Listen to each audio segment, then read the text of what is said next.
여러분 안녕하십니까? 뉴스데스크 제주입니다. 지난해 봉계 쓰레기 소각장이 운영을 중단하면서 노동자 50여 명이 집단 해고됐는데요. 고용 승계를 요구하며 한겨울에도 천막 농성을 벌였던 노동자들이 211일 만에 천막을 철거했습니다. 박주연 기자가 보도합니다. 제주도청 앞에 자리 잡은 천막 농성장. 가재 도구를 모두 빼내고 천막 시설을 분리하는 철거 작업이 한창입니다. 사업장 폐쇄로 일자리를 잃은 북부광역 환경관리센터 노동자들이 대책 마련을 요구하며 농성을 시작한 지 211일 만입니다. 제주도와 노정협의체를 3개월 동안 운영하며 해고 노동자 52명 가운데 18명이 재취업한 성과가 있었기 때문입니다. 진정성 있는 도의 노력과 노정협의체를 통한 문제 해결에 진전이 있다고 평가하고 천막 농성을 중단하기로 하였습니다. 우영훈 도지사도 노동자들을 직접 만났습니다. 노동자들은 남은 해고자들에 대한 재취업과 노정협의체 운영을 위한 조례 제정을 촉구했고 우영훈 지사는 노력하겠다고 답했습니다. 100일 후에는 남은 취업 인원들이 다 취업이 다 성공해서 그리고 민간위탁 사업장의 노동자들이 해고 시 이제 대책을 좀 마련할 수 있는 정책적으로 그런 방안을 좀 마련했으면 하는 게 제 개인적인 바람이고. 그리고 꾸준하게 지금까지 우리가 이어져 왔던 이 기조를 좀 잘 유지하면서 우리가 좀 더 취업이 좀 더 활성화될 수 있도록. 민간 위탁 분야 노동자들도 정규직으로 전환해달라는 요구에 대해 우영훈 지사는 노동자들이 소속될 시설공단을 설립해 고용 안정성을 높이겠다고 답했습니다. MBC 뉴스 박주연입니다. 나라를 위해 희생한 애국 선열과 국군 장병들을 기리는 현충일이 하루 앞으로 다가왔는데요. 제주 호국원에 안장되는 국가유공자의 마지막 길을 경찰이 직접 호위했습니다. 명예롭게 빛난 하루를 이따금 기자가 보도합니다. 경찰의 교통순찰 오토바이가 승용차를 호위하며 호국원으로 들어옵니다. 승용차에서 내린 아들이 아버지의 유골함을 모시고 호국원 묘역에 오릅니다. 아내와 아들, 손자까지 3대가 모여 묵념을 하고 유골함을 묻습니다. 한국전쟁에 참전하고 17년 동안 군복무를 마치고 돌아가신 고 고두원 중위. 10년 동안 양지공원에 모셨던 유해를 호국원에 묻은 아들은 아버지의 마지막 길을 함께해준 경찰에 고마움을 표했습니다. 날씨도 막진 않지만 그래도 비도 오지 않고 또 올 때 이제 경찰의 에스코트를 받아가지고 우리 아버님이 참으로 기뻐하실 것 같습니다. 저희들도 참 기쁩니다. 국가유공자의 마지막 길을 호위하는 경찰의 에스코트 사업. 지난해 2월부터 제주보훈청과 협약을 맺고 지금까지 171명의 유공자를 호위했습니다. 젊은 시절 국가를 위해서 헌신하신 국가유공자분들의 넋을 다시 한번 기르고 마지막으로 가시는 길 고인께서 조금이나마 편안히 갈 수 있도록 저희가 최선을 다해서 에스코트를 진행하고 있습니다. 경찰의 호위와 함께 명예롭게 빛난 참전용사의 마지막 길.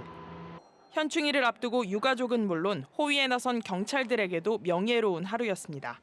MBC 뉴스 이따금입니다.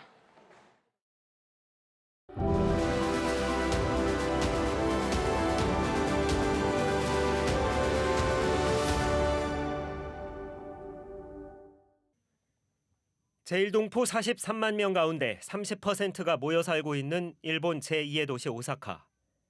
이쿠노구 코리아타운은 한류 인기 속에 관광객들로 연일 북적입니다. 이곳 동포 80%가량의 출신지는 제주입니다. 이곳에 제주 사람들이 모여 살기 시작한 것은 100년 전으로 거슬러 올라가는데요. 1923년 제주와 오사카를 연결하는 직항 뱃길이 열리면서부터입니다. 제주 MBC는 올해 제주와 오사카 사이에 직항로가 공식 개설된 지 100년을 맞아 왜 많은 제주 사람들이 이곳 일본에 건너오게 됐고 해방 후 남게 됐는지, 그리고 아직도 해결되지 못한 자이니치 코리안의 법적 지위 등 인권 문제와 과제를 살펴보는 기획 뉴스를 마련했습니다. 오늘은 첫 순서로 지금으로부터 100년 전 시작된 제주인들의 이주 역사와 의미를 살펴봅니다. 일제강점기, 제주와 오사카를 오고 가며 많은 제주 사람들을 실어 나른 군대환. 일본어로 기미가요 마루호인 이 배는 1923년 제주와 오사카 항로에 공식 취항했다고 조선 총독부 자료에 기록돼 있습니다. 첫 번째 군대환은 취항 2년 만인 1925년 9월 태풍에 좌초됐고 1926년 러시아 함선을 개조한 제2군대환으로 대체됐습니다.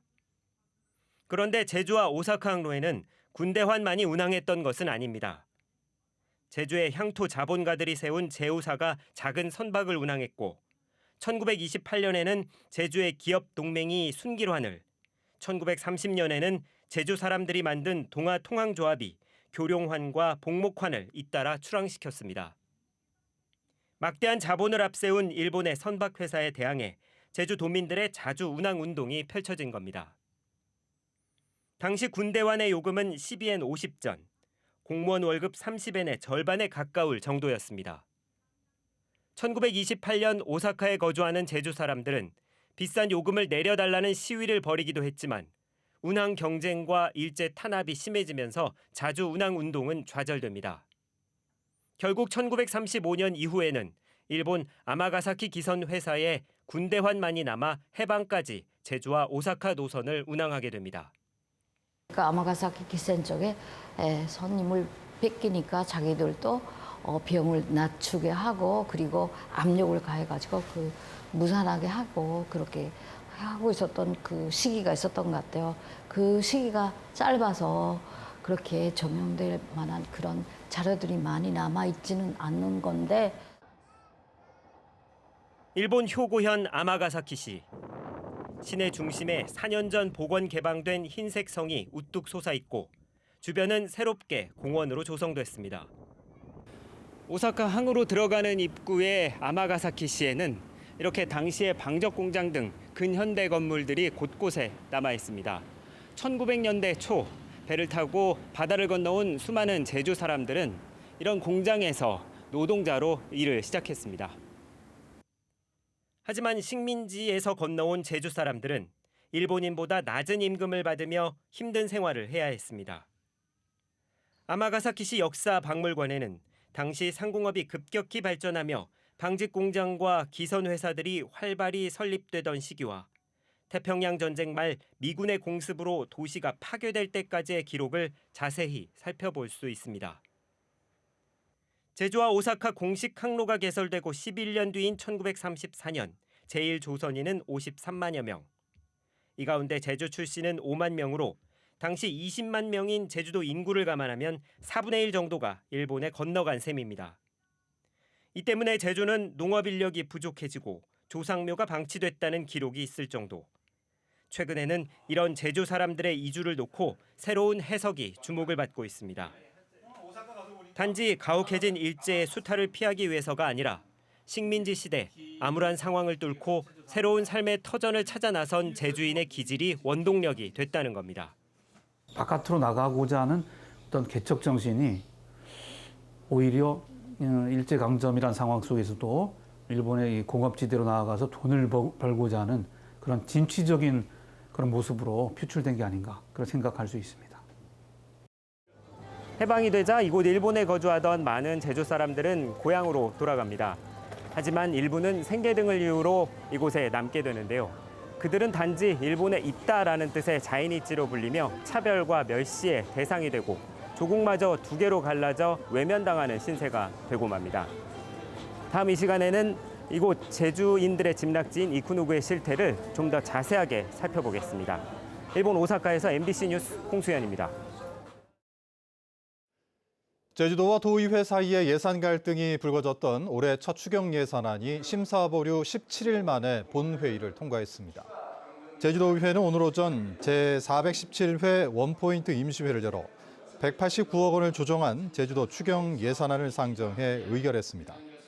오영훈 도지사는 추경 처리가 늦어진 점에 대해 송구하다며 원칙이 지켜지는 제주를 만드는 과정이었다고 밝혔고, 김경학 의장은 이러한 일이 더 반복되지 않도록 원칙과 기준을 세우겠다고 말했습니다. 제주 지역 인구가 올 들어 1,000명 넘게 줄었습니다. 행정안전부에 따르면 지난달 기준 제주 지역 주민등록 인구는 67만 7천여 명으로 최근 5달 사이 1,100여 명이 줄었습니다.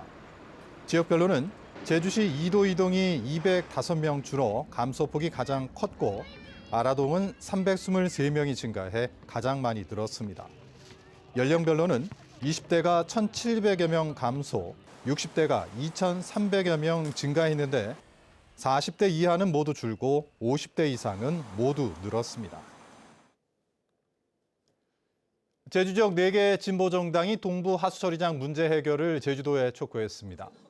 정의당과 진보당, 녹색당과 노동당, 제주도당은 제주도청 앞에서 기자회견을 열고 해녀들의 생존권이 걸린 문제인 만큼 우영훈 지사가 직접 대화에 나서라고 요구했습니다. 또 공사 과정에서 해녀와 마을 주민들에게 행해지는 고소 고발 조치를 멈추라고 밝혔습니다. 박현우 전 위원장의 구속 기소로 치르는 진보당 제주도당 위원장 보궐선거에 김장택 씨가 단독으로 출마했습니다. 김 후보는 북제주군 농민회 초대 회장과 한미 FTA 저지 제주도민운동본부 공동대표 등을 역임했습니다.